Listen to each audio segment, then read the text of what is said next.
Hello, my name is Anneshia Freeman. I'm also known as the Locksmith because I make keys for people who are locked up in their minds.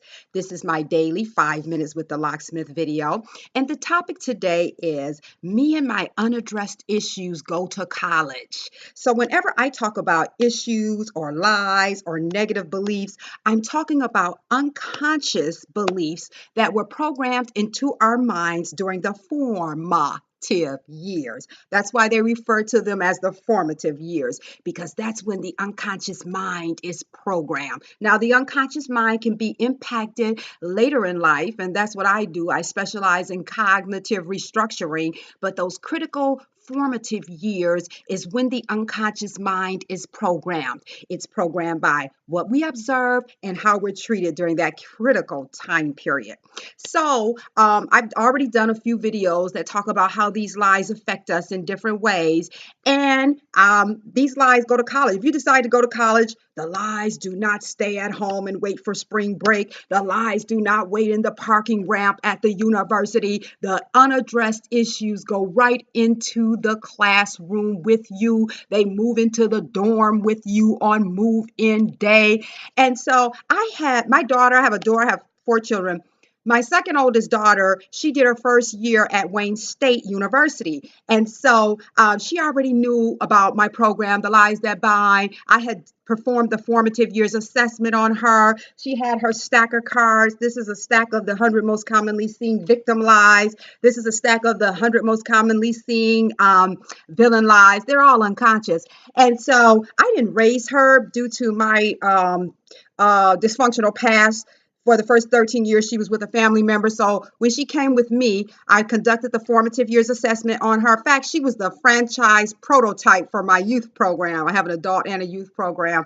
And so when she went to college, I developed some worksheets, and one of them was entitled, Me and My Unaddressed Issues Go to College. And so in order for me to put some money in her account, she had to fill out a worksheet once a week. And so I would give her the lie, and she had to identify how that particular lie could affect her with her roommate, how it could affect her with a professor, how it could affect her time management, how it could affect her financially. And so it was amazing, and then she had to do the back of the worksheet where she had to identify how the truth, if she operated out of the functional belief instead of the dysfunctional belief, how the functional belief would impact her with her roommate, because she lived in the dorm, how it would affect her with a professor, how it would affect her time management, and so forth. So I want to give you a few examples of unaddressed issues that go to college with people. So if a person suffers with the issue being different is unacceptable. Let me give an example. When in my undergrad, and I had already been developing my program, using it on other people, but I was the first client of the Lies That Bind cognitive restructuring program.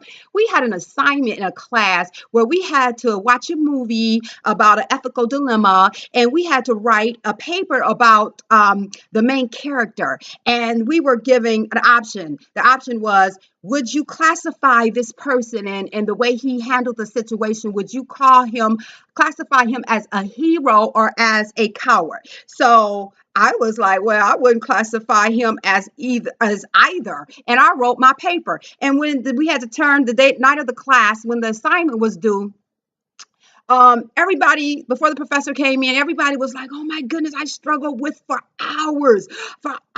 I struggled on which one to call this person. Oh my goodness, I struggled. And so I was sitting there, I didn't want to hurt anybody's feelings, and I had a bad way of violating people emotionally at that particular point in time. So I didn't say anything, but I was like, it took me like 3 seconds. Why? Because I'm a superior life form? No, because I had addressed, because trust me, Vivi ambidextrous. I can be the victim at 9, the villain at 9:05. I struggle with both sets of these issues. So because I had started addressing them, I realized that I was not at the mercy of other people's decisions. That's an unconscious issue. That's one of these lie cards. You're at the mercy of other people's decisions. What other people think is more important than what you think. What other people say carries more weight than what you say. Because I knew I hadn't even restructured my thought process from those lies at that particular time.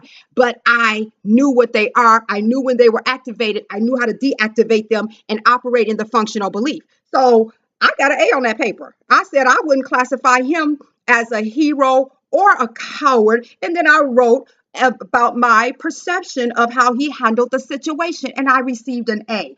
So what I'm saying is that if you struggle with the lie, people are only tolerating you. That issue keeps people from raising their hand in class, or if they ask a question and someone giggles and roll their eyes, that'll shut them down and make them like not answer another question. But if I know that, and I'm going over the 5 minutes, if I know what issues I struggle with, that's why I'm able to deactivate and it won't impact how I learn. That's why I graduated for real summa cum laude 4 times. I have a degree in computer applications technology, a degree in business, bachelor's in business, a master's in business administration, a master's in social work, and I'm a certified alcohol and drug counselor. I did the certification simultaneously with the MBA, and one workshop at a time and a 3-hour test. Why? Because I'm superhuman? No, because Anneshia got the dysfunctional beliefs out of her budget, out of her schedule, out of her energy, and out of her decision-making process. Now, I'm still cleaning up the wreckage of the budget. But anyway, from the lie produced debt, I'm still cleaning that up. But I got it out of my schedule.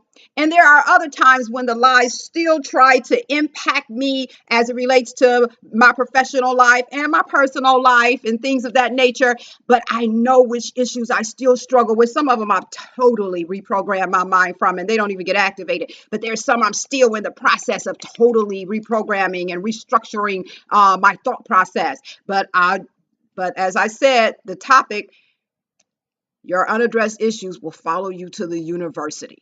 So that's all I have. It wasn't really 5 minutes with the locksmith. It's actually 7 minutes. I'm still going to put it up as 5 minutes with the locksmith. Well, I might put 7 minutes, but I'll try to keep it in under 5. But this was a very important topic, and so I thought I would go over. That's all I have. If you want to contact me, my name is Anneshia Freeman. I can be reached at AnnesiaConsulting.com. Anneshia is spelled ANNESHIA.